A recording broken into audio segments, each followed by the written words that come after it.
Assalamualaikum warahmatullahi wabarakatuh. Perkenalkan, nama saya Nur Hidayah, NIM 0035, kelas B4 IPS. Di sini saya akan memaparkan mengenai aktivitas memenuhi kebutuhan. Yang akan saya paparkan di sini yaitu ada pengertian kebutuhan, jenis-jenis kebutuhan, jenis-jenis alat pemenuhan kebutuhan, pengertian motif ekonomi, dan macam-macam motif ekonomi. Pengertian kebutuhan. Menurut KBBI, kebutuhan berarti sesuatu yang dibutuhkan.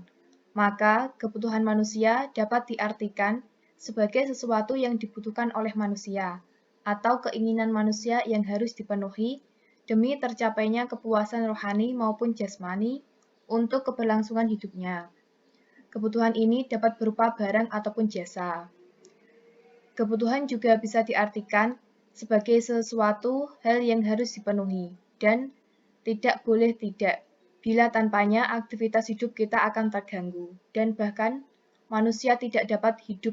Contohnya makan, minum, pakaian, tempat tinggal, dan kesehatan.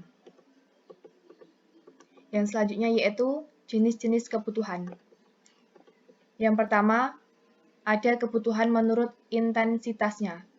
Kebutuhan primer, sekunder, dan tersier.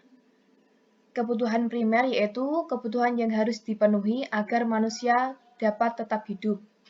Contohnya seperti pangan, sandang, dan papan. Kebutuhan sekunder, kebutuhan yang dipenuhi setelah kebutuhan primer terpenuhi. Contohnya seperti perabot rumah tangga, alat-alat kecantikan, dan yang lainnya. Kebutuhan tersier, kebutuhan apabila kebutuhan primer dan sekunder telah terpenuhi. Sifatnya berupa kesenangan dan untuk meningkatkan status atau prestasi seseorang. Contohnya mobil mewah, kapal pesiar, villa, dan yang lainnya. Yang kedua yaitu kebutuhan menurut sifatnya. Ada kebutuhan jasmani dan rohani. Kebutuhan jasmani yaitu kebutuhan yang berhubungan dengan fisik atau badan untuk menjaga penampilan diri. Contohnya seperti olahraga, makan makanan bergizi, dan juga pakaian. Kebutuhan rohani yaitu kebutuhan yang berhubungan dengan kesehatan jiwa manusia. Contoh ibadah, hiburan, seni, pendidikan, dan yang lainnya. Yang ketiga yaitu kebutuhan menurut waktu. Ada kebutuhan sekarang dan kebutuhan masa yang akan datang. Kebutuhan sekarang yaitu kebutuhan yang tidak dapat ditunda dan harus dipenuhi sekarang juga.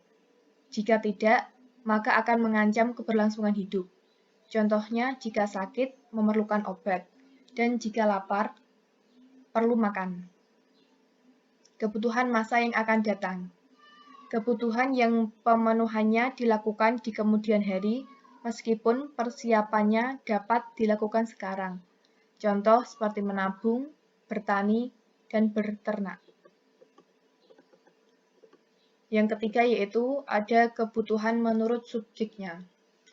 Ada kebutuhan individu dan kolektif. Kebutuhan individu yaitu kebutuhan untuk diri sendiri. Kebutuhan ini berbeda tergantung individu masing-masing. Contoh seperti pakaian, telepon, laptop. Kebutuhan ini juga berkaitan dengan pekerjaan seseorang, misalnya guru membutuhkan buku, alat mengajar, dan yang lainnya. Kebutuhan kolektif, yaitu kebutuhan yang dapat dimanfaatkan oleh orang banyak, seperti jalan raya, rumah sakit, sekolah, dan yang lainnya. Yang selanjutnya yaitu kebutuhan menurut wujudnya. Ada kebutuhan material dan kebutuhan jasa.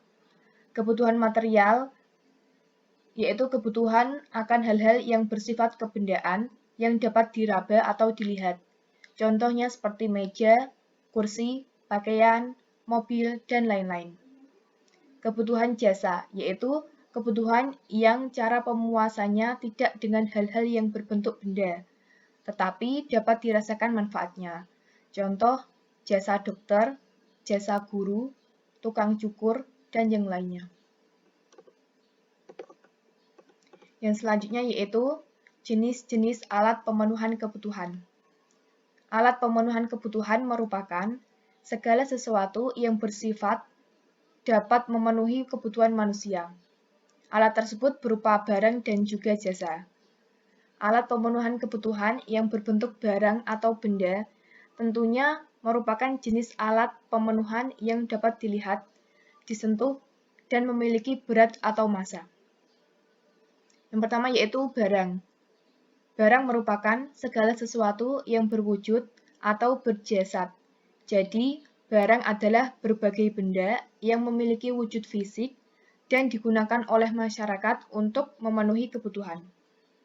Yang kedua yaitu jasa. Jasa tidak memiliki bentuk fisik. Jasa merupakan perbuatan yang memberikan segala sesuatu yang diperlukan orang lain pada umumnya. Jasa ini berhubungan dengan keterampilan seseorang, seperti contoh jasa pengantaran barang, jasa potong rambut, jasa transportasi, dan jasa yang lainnya. Yang selanjutnya yaitu pengertian motif ekonomi. Motif ekonomi adalah setiap alasan, dorongan, dan kegiatan yang dilakukan seseorang atau badan untuk melakukan tindakan ekonomi. Motif berasal dari kata bahasa Inggris motif, yang mempunyai arti, alasan atau penggerak. Setiap alasan akan mendorong manusia dalam melakukan kegiatan, perbuatan, atau tindakan. Setiap kegiatan, tindakan, maupun perbuatan seseorang didorong oleh sesuatu keinginan atau motif untuk mencapai tujuan tersebut.